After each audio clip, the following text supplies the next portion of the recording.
He had learned how to live quietly. Most days followed the same pattern. Wake up before sunrise. Make a cup of plain tea. Sit at the small kitchen table and stare at the wall while the kettle cooled. Then work. Then come back to a house that felt bigger than it really was. He was a single father once, years ago, before life changed him. His wife had passed away suddenly, leaving behind silence that never truly went away. Their child never survived infancy, and after that loss, the house became a place of memories he did not touch. He sold most of the toys, packed away the photos, and taught himself how to move forward without looking back too often. People around him said he was strong. He didn't feel strong. He felt practiced. At 39, he worked long hours repairing machines at a warehouse on the edge of town. The job paid just enough to keep the lights on and the fridge filled. He spoke little at work, kept his head down, and never stayed late to chat. His evenings were quiet, sometimes too quiet. That night began like any other. He had just finished washing his dinner plate when his phone rang. The sound startled him. No one ever called at that hour. He wiped his hands slowly, looking at the screen. An unknown number. He almost ignored it. Something made him answer. The voice on the other end sounded tired and unsure. It belonged to a woman who introduced herself as a social worker from a nearby town. She asked if he was related, even distantly, to a woman who had passed away 2 years earlier. He paused. The name brought back an old memory. A cousin by marriage. Someone he had not seen in years. Yes, he said carefully. Why? The woman hesitated before continuing. She explained the 3 6-year-old boys were currently at a temporary shelter. They were triplets. Their biological mother had died, and their stepfather had brought them in earlier that day. Then he left. No warning. No return plan. Just signed a paper and walked out. The boys had been sitting on a bench near the entrance when staff found them hours later. They had one backpack between them. Inside were a few shirts, 2 mismatched shoes, and a folded note that said the stepfather could not handle them anymore. The woman cleared her throat. We're reaching out to any family connection we can find. Even temporary care would help while we sort things out. The kitchen felt smaller. He leaned against the counter, phone pressed to his ear. I don't have kids, he said. I work full-time. I live alone. I understand, the woman replied gently. We're not asking for a long-term promise. Just a few days. A safe place. They're scared. He closed his eyes. He had built his life around having no one depend on him. It was how he survived. Responsibility had once taken everything from him. He wasn't sure he could survive it again, but the word scared stayed with him. How old did you say they are? He asked. 6. He imagined 3 small faces, all looking alike, all waiting for someone who never came back. I can come see them, he said quietly. That's all I can promise.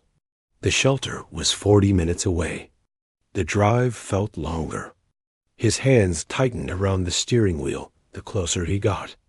He told himself he was only looking. Just looking. The building was plain and tired, with a flickering light near the entrance. Inside, the air smelled like cleaning soap and old carpet. A woman met him near the desk and led him down a hallway. They haven't said much, she whispered. They stick together. He saw them before she finished speaking. 3 boys sat on the floor near the wall. Their backs were pressed close, shoulders touching. One hugged the backpack to his chest. Another rocked slightly, eyes fixed on the ground. The third watched the hallway, alert, like he was guarding the other 2. They all looked up at the same time. Their faces were similar, but not the same. One had a small scar near his eyebrow. One had hair cut unevenly, like someone had rushed it. The third had eyes that looked too serious for his age. None of them smiled. He stopped a few steps away. unsure what to do with his hands. I'm family, he said softly. I came to see you. The boys didn't move. The one with the backpack pulled it closer. The woman knelt beside them. This is someone who can give you a place to stay for a bit. For how long? The guarded one asked. His voice was small, but steady. He swallowed. I don't know yet, he said honestly. But you won't be here tonight.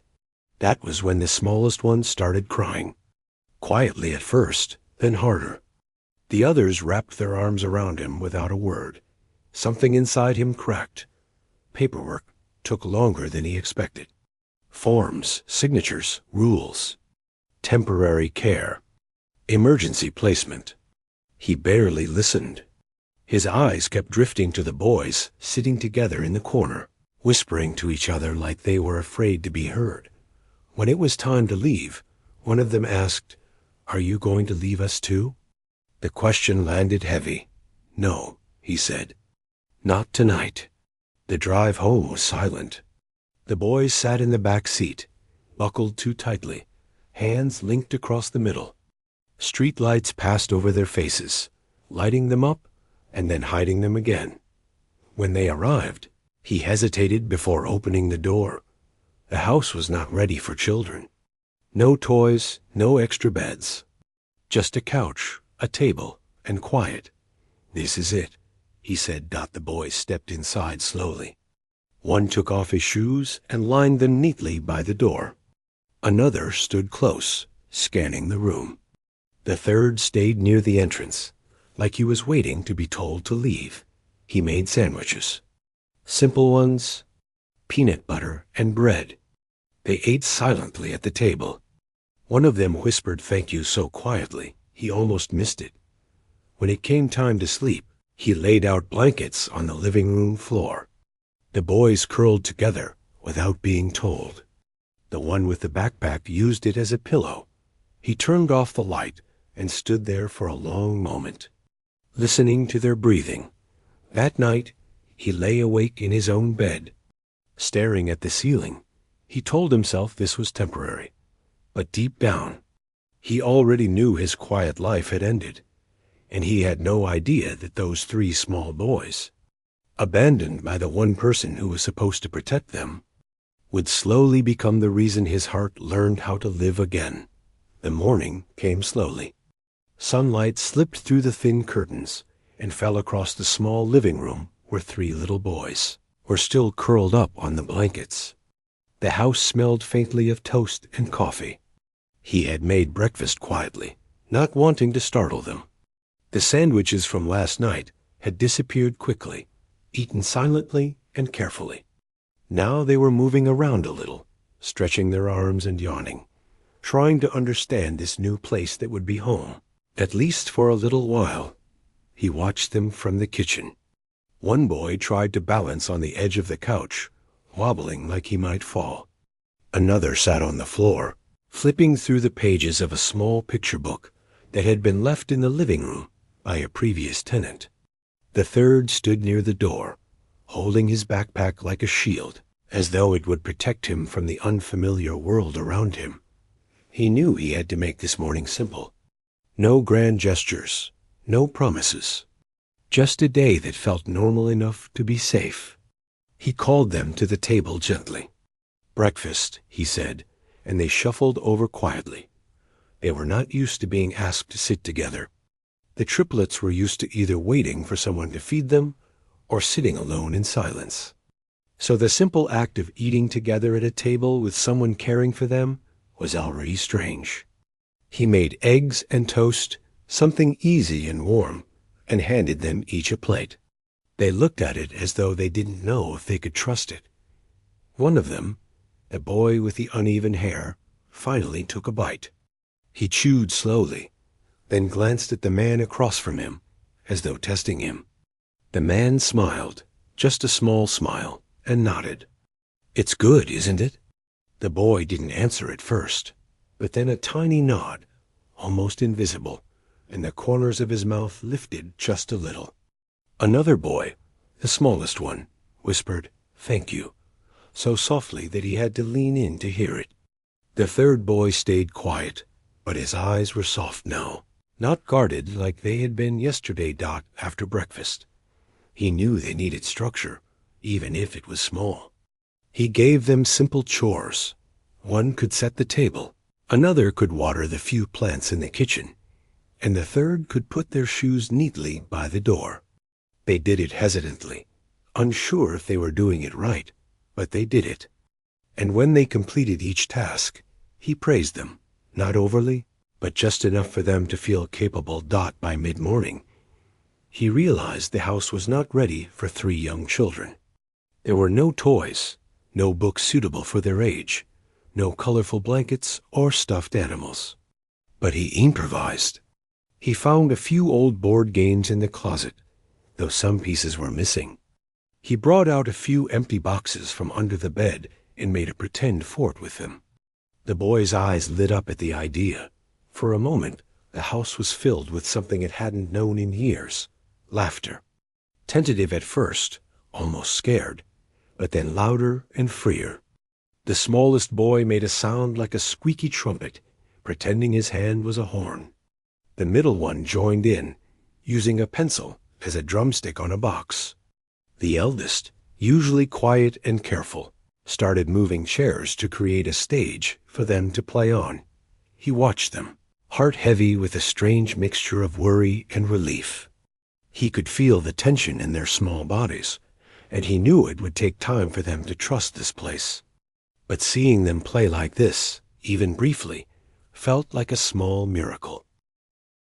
Lunch came and went, eaten quickly, and then the day stretched long and slow. He tried to take them outside, to show them the small yard behind the house, but the boys hesitated. The middle one gripped his arm tightly. "We could get lost," he whispered. The smallest one looked around nervously. He bent down and knelt in front of them. "You're not going to get lost," he said. "I'll be right here. I promise." After a long moment of silence, they ventured out. The sun was warm on their faces. They ran to the small patch of grass, then stopped suddenly, unsure what to do with freedom. But slowly they began to run, their small feet kicking up dust, chasing each other and laughing. He watched them, feeling a strange warmth in his chest. He had never realized how much emptiness he carried until he saw the joy in their eyes. By late afternoon, the boys were exhausted. They returned to the house, crawling onto the blankets in the living room. He sat beside them, letting them rest their heads on his lap. Their small bodies fit together like pieces of a puzzle, and for the first time in years, he felt a connection that wasn't just imagined or remembered from the past. The day was not perfect. There were small arguments over toys, a tear when a blanket ripped, and moments when one boy screamed in frustration because he didn't know how to express himself. But through it all, he stayed calm, patient. He held them, spoke softly, reminded them that they were safe. Slowly, they began to relax. He noticed details that made him smile and ache at the same time. One boy had a tiny freckle near his ear. Another had a habit of tapping his fingers when he was nervous. The third hummed softly when he was content. These small things, unnoticed by most people, made the boys feel real, tangible, alive. Dinner came. Simple pasta, some vegetables, bread. The boys ate hungrily, almost as if they were making up for days of uncertainty. He sat across from them, listening to their small chatter.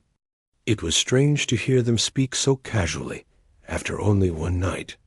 Yet it was also comforting. Their voices were like little threads weaving into the fabric of his quiet life.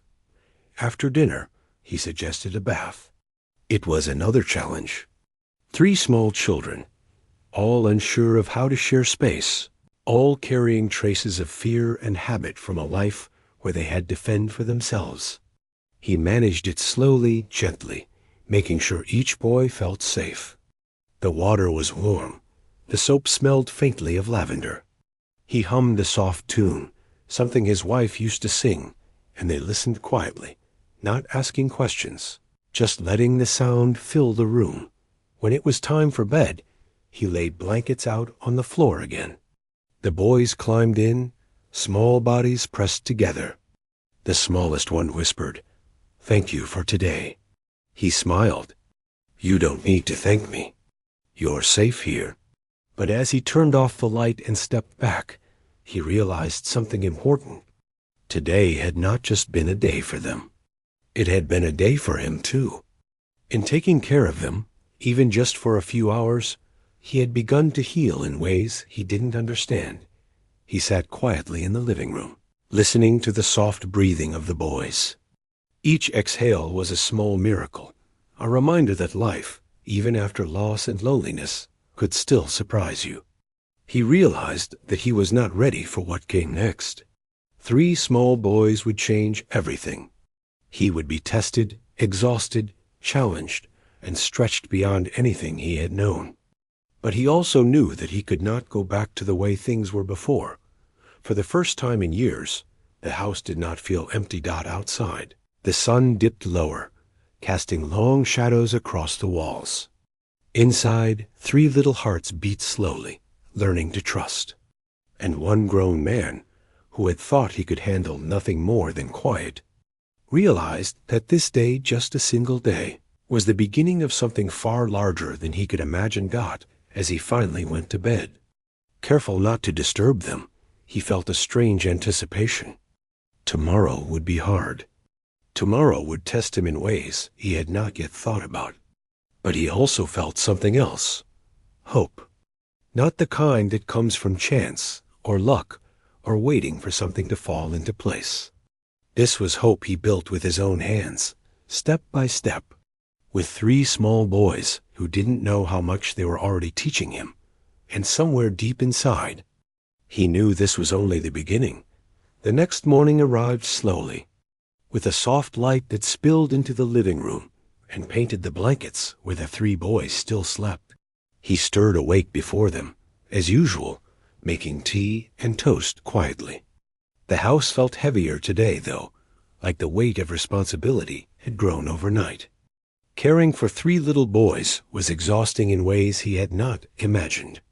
The chaos of yesterday had been a mixture of hope and relief, but today, the real challenge began. The boys emerged one by one, rubbing their eyes and stretching slowly. The smallest still clutched the edge of his blanket, as if it were a shield. The eldest shuffled in silently, shoulders hunched, wary as always. The middle one had somehow found a small toy car and was rolling it along the floor. Before anyone noticed him, breakfast was a quiet affair. He made scrambled eggs and toast, hoping the simple routine would help them feel secure. But they were not ready for conversation yet. Their silence pressed into the room, and he found himself talking to them anyway, describing the weather, the plan for the day, small stories about work. He realized that sometimes words mattered less than presence. Just being there, steady and calm, mattered more. After breakfast, he suggested they get ready for school. That was when the first real struggle of the day began. The boys had no real understanding of routines. Shoes were missing. Socks didn't match. One boy refused to put on a jacket, insisting that the house was warm enough. He had to kneel in front of them, gently explaining, "Outside is cold. You need to wear this, or you could get sick." It was slow work. The boys resisted in small ways, testing him, seeing if he would give in. But he did not. He stayed calm, repeated instructions, and used soft encouragement. It took almost an hour for them to be ready. By then, he was sweating, but they were finally dressed, small hands tucked into pockets and coats zipped tightly. The walk to the bus stop was another challenge.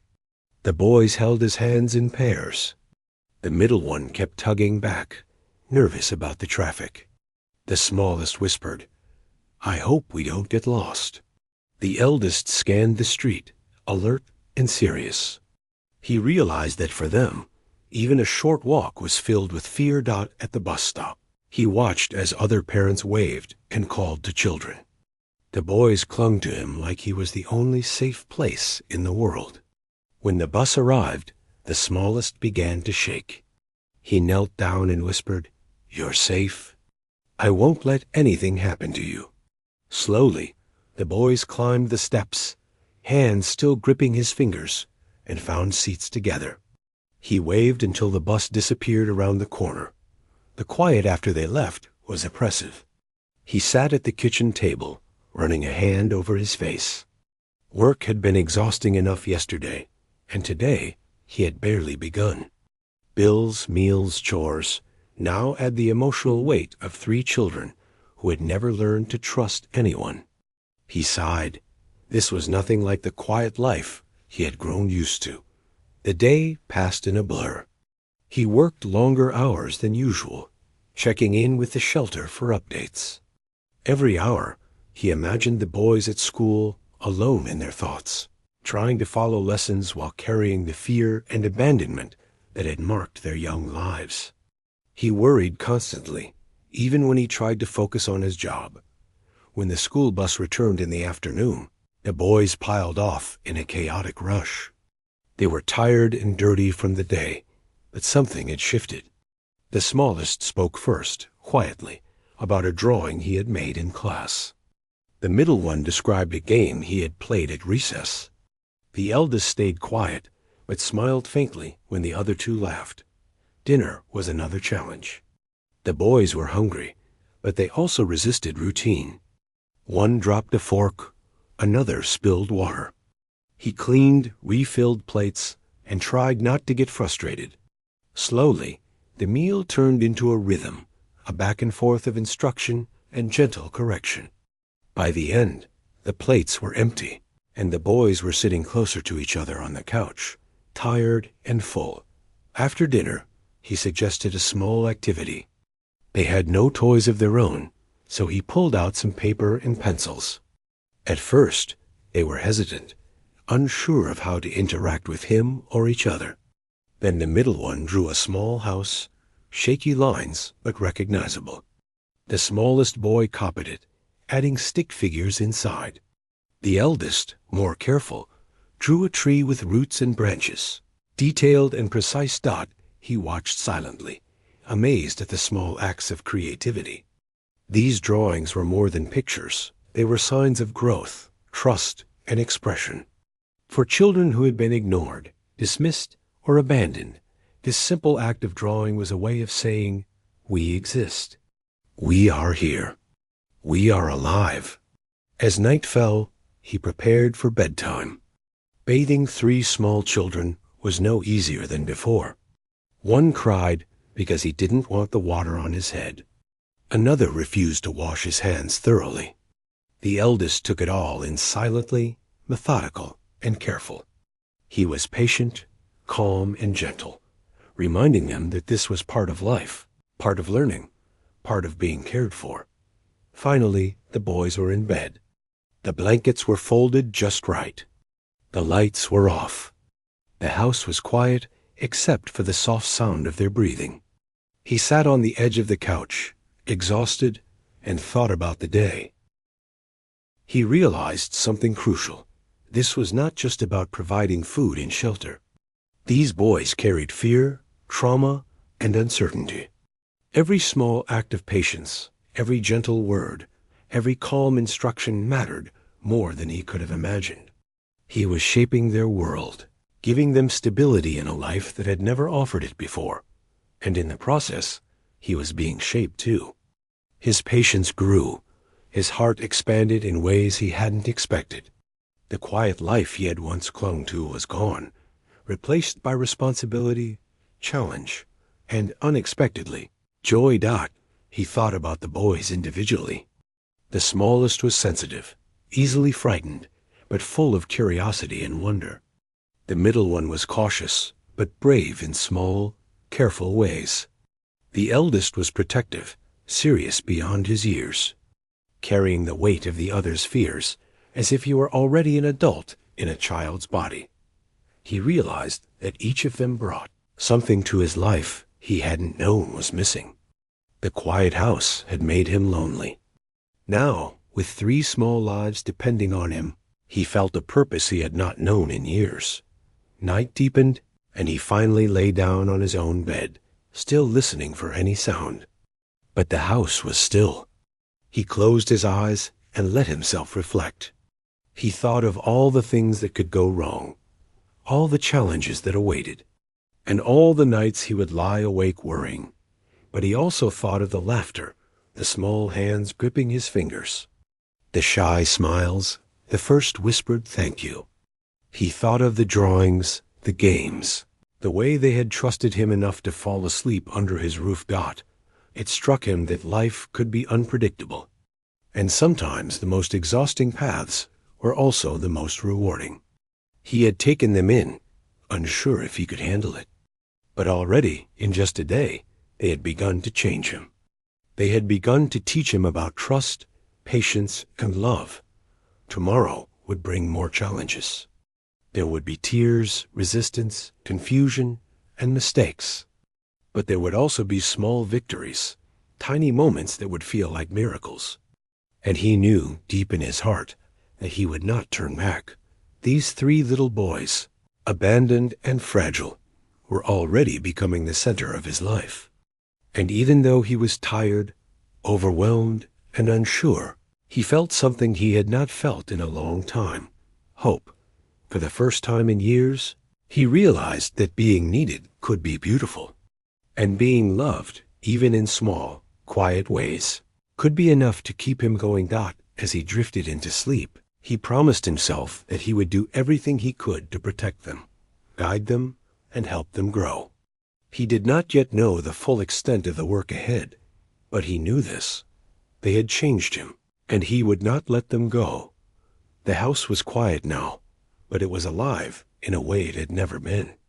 And he, too, was alive again, not in solitude, but in the presence of 3 small boys who had already begun to teach him the meaning of family. The days turned into weeks. Each morning brought a mix of challenges and small victories. The boys were still shy and careful, but the edges of their fear had begun to soften. He had learned to read them, to understand their moods, and to anticipate their needs. The smallest boy often needed extra reassurance. The middle one liked things to be explained clearly, and the eldest quietly took on the role of protector, watching the others and alerting him to anything that might upset them. He noticed the change most in small details. One morning, the smallest boy stayed on the porch while he tied his shoes, waiting patiently instead of tugging at his arm. The middle one remembered to carry his lunch without being reminded. The eldest greeted him with a smile at the bus stop. These small acts were more than progress. They were signs that trust was growing. At school, the boys began to adapt. They were still cautious and quiet, but teachers noticed a difference. The middle boy, who had been hesitant to speak, read a small passage aloud in class for the first time. The smallest shared a drawing he had made, explaining the story behind it without fear. And the eldest helped a classmate who had dropped a pencil, a small act of kindness that made his teacher smile. He watched these moments from afar and felt a mixture of pride and relief. They were still fragile, still carrying the shadows of neglect, but they were beginning to bloom.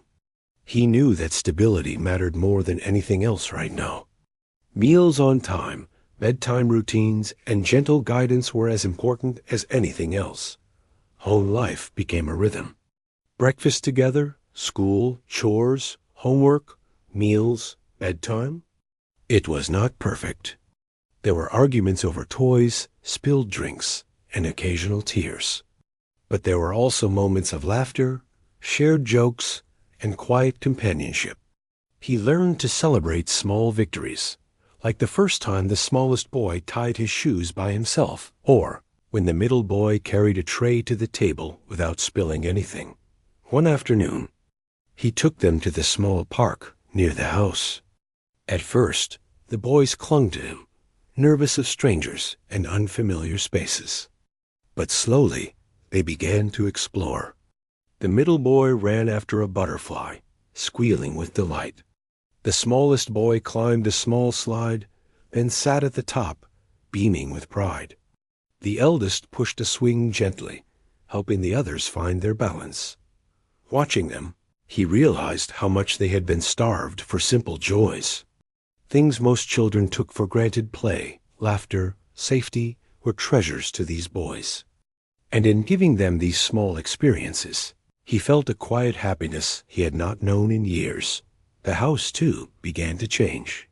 He bought a few inexpensive toys, some colored pencils, and a small rug for the living room. He set up a little corner with blankets and pillows where the boys could read or play quietly. They were proud of it, treating it as their special space. At night, they would sometimes ask him to sit with them, reading stories until they fell asleep. He found that patience was his greatest tool. The boys tested boundaries constantly, sometimes out of fear, sometimes out of curiosity. One evening, the middle boy refused to eat dinner, folding his arms and shaking his head. He knelt down and spoke softly, explaining why food was important, giving choices instead of orders. Eventually, the boy picked at his plate, then smiled shyly at him. Another time, the smallest boy had a nightmare. He woke crying, trembling, certain that something terrible was outside the door.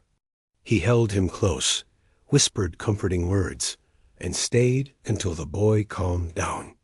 It was exhausting, but he never considered walking away. Each night, as he tucked them in, he felt a deep connection, forming a bond built on trust, care, and quiet understanding. The eldest boy began to take small steps toward independence.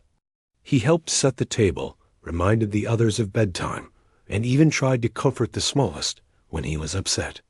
Watching him, the man realized that responsibility, when guided with love, could be a gift rather than a burden.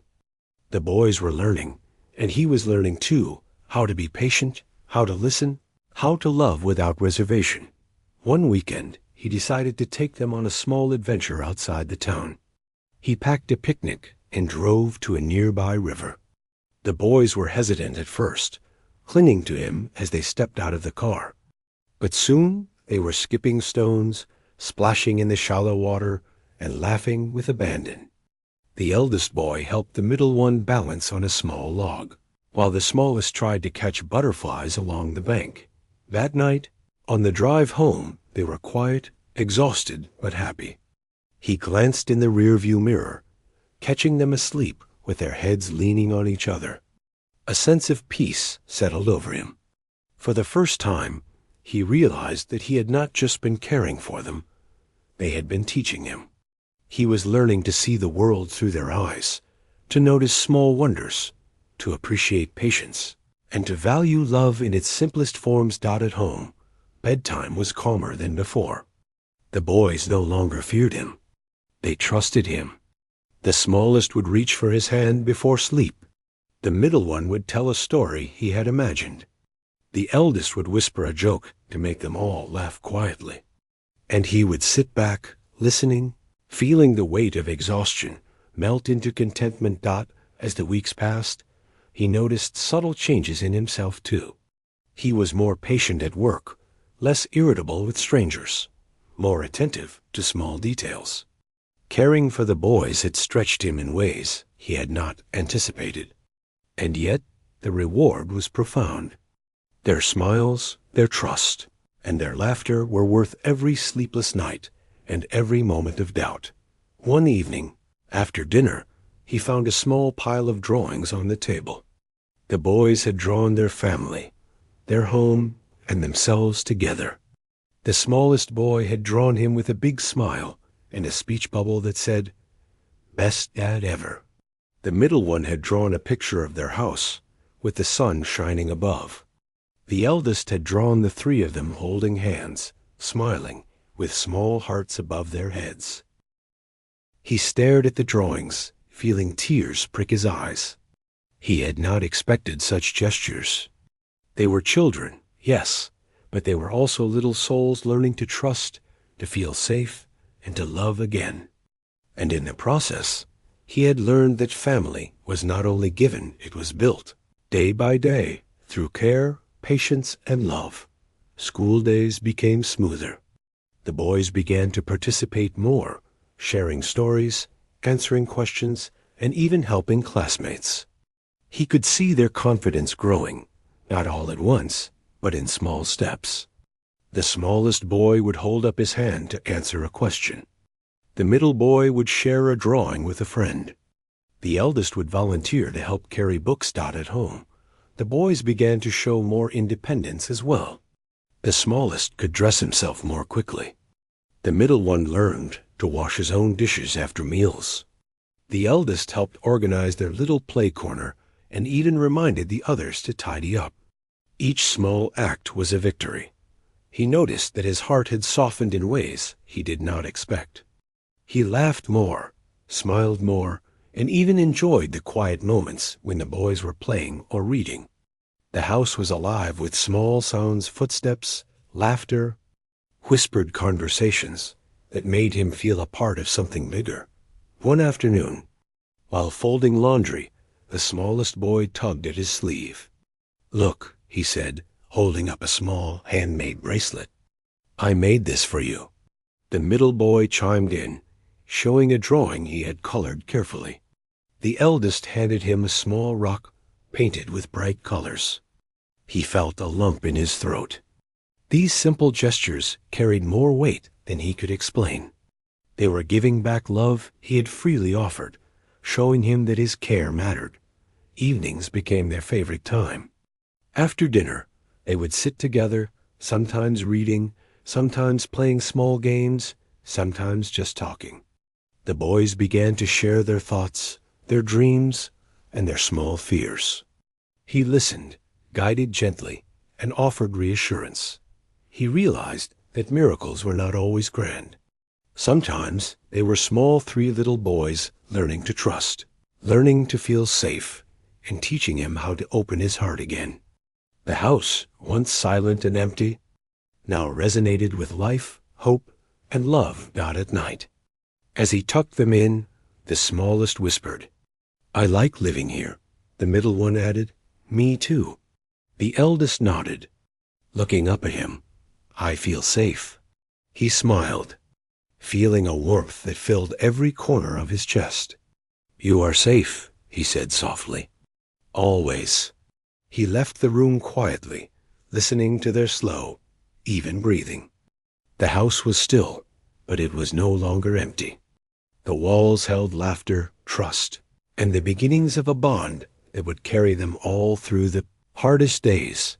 He understood now that the boys had changed him as much as he had changed them. They had brought joy, purpose, and hope into a life that had been quiet for too long. And he knew, deep down, that this was only the beginning. Life was still unpredictable, still filled with challenges, but it was also alive in ways he had never imagined. And for the first time in years, he felt whole again. The years that followed passed quietly, but with a steady rhythm. The house, once empty and silent, had become full of laughter, chatter, and the occasional crash of a toy falling to the floor. The boys had grown taller, stronger, and more confident. The smallest, once timid and nervous, now ran around with energy and curiosity, asking endless questions about the world. The middle boy had become more expressive, speaking his mind and sharing his thoughts freely. And the eldest, who had carried the weight of responsibility in his small shoulders, now smiled easily and guided his brothers with patience rather than fear. The man watched them each day, still amazed by the way these three small lives had become the center of his own. He had once thought that caring for them would be exhausting, overwhelming, and perhaps impossible. Now he realized it was the most meaningful thing he had ever done. They had healed in his care, and in turn he had healed alongside them. School had become easier for the boys. Teachers remarked on the change in their confidence, their willingness to participate, and their ability to form friendships. The smallest had become particularly good at reading aloud. The middle boy excelled in drawing and creative projects, and the eldest had discovered a talent for problem-solving and helping others. Their stepfather's absence, which had once seemed like a permanent shadow, had slowly become just a memory. The boys knew they were loved, and that love had given them a sense of stability they had never known before. Home life was busy but joyful. Mornings involved hurried breakfasts, gentle reminders to pack lunches, and helping with school projects. Afternoons were for homework, chores, and sometimes playing outside or taking a walk. Evenings were filled with small rituals, preparing dinner together, sharing stories about the day, reading books, and tucking the boys into bed with hugs and soft words. Each night, he would pause and listen to their breathing, feeling the rise and fall of 3 little chests, and he would remember the scared, silent faces they had shown him years ago when they first arrived. There were still challenges. Arguments broke out over toys or seating at the table. Spills and accidents happened. Some nights, one of the boys would have a nightmare or wake up feeling anxious. But he had learned how to meet each situation calmly, patiently, and without anger. He had learned to listen more than he spoke, to guide rather than order, and to provide reassurance over correction. Slowly, the boys learned trust, responsibility, and empathy, and he saw himself reflected in their growth as much as they saw him in theirs. One evening, as they prepared for bed, the eldest boy spoke quietly. "I don't want you to go anywhere," he said, eyes wide. He smiled, pulling him close. "I'm not going anywhere," he said softly. "I'm here for you, always." The boy leaned into him, relief washing over his small face. It was moments like these that reminded him why every sleepless night, every challenge, every doubt had been worth it. These boys had not just needed him, they had needed stability, patience, and love. And in giving it, he had discovered a new purpose in life. On weekends, they explored more. Simple outings became adventures. They would pack sandwiches and walk along trails, collect rocks and leaves, and talk about dreams and ideas. They visited the library, where the boys would sit with books piled high, reading together in a quiet corner. Sometimes they helped at a small community garden, planting seeds and watering plants, learning patience as they watched new life grow. During these moments, he noticed how much the boys had changed him. He was more patient with strangers, more attentive to small details, more present in his own life. Their laughter had become his music, their questions his lessons, their trust his most treasured gift. He could not imagine life without them. Holidays were especially meaningful. He worked hard to create small traditions, carving pumpkins in the fall, decorating a tiny tree in the winter, picnics in the spring, and simple trips to the park in the summer.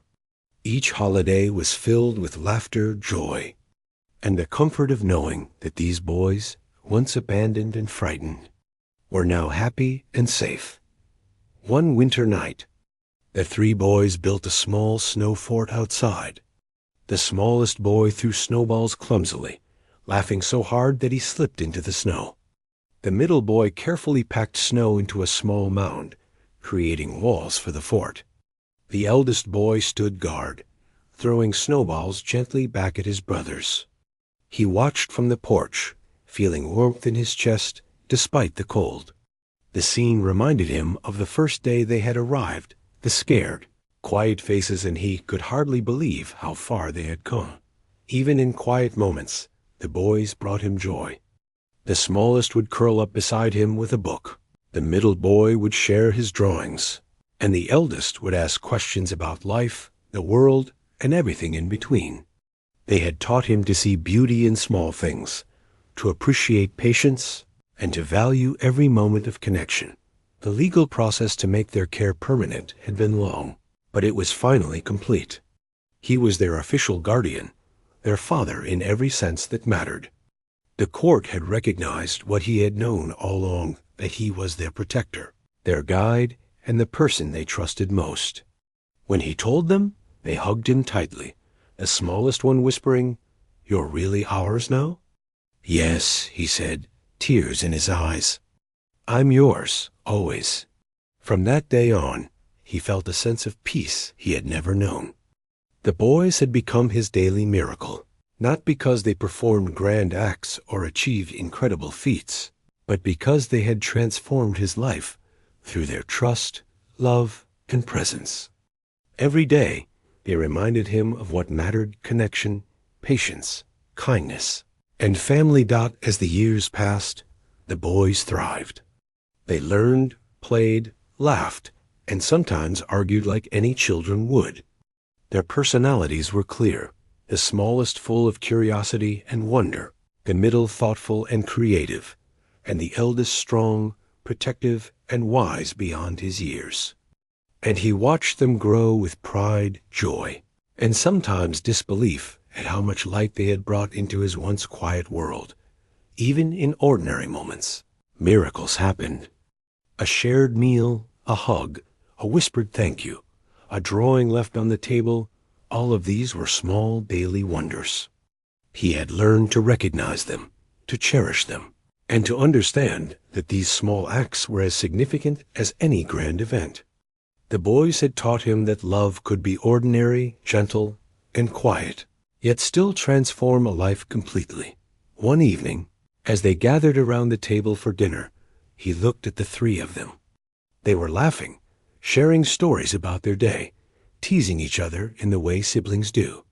The house was warm, the table full, the air filled with life. He realized that this was happiness, not a perfect magical moment, but something deeper. A sense of belonging, safety, and connection that could not be broken. When the boys were tucked into bed, he sat in the living room, listening to the soft sounds of their breathing. He reflected on the journey they had taken together, from fear and abandonment to trust and love.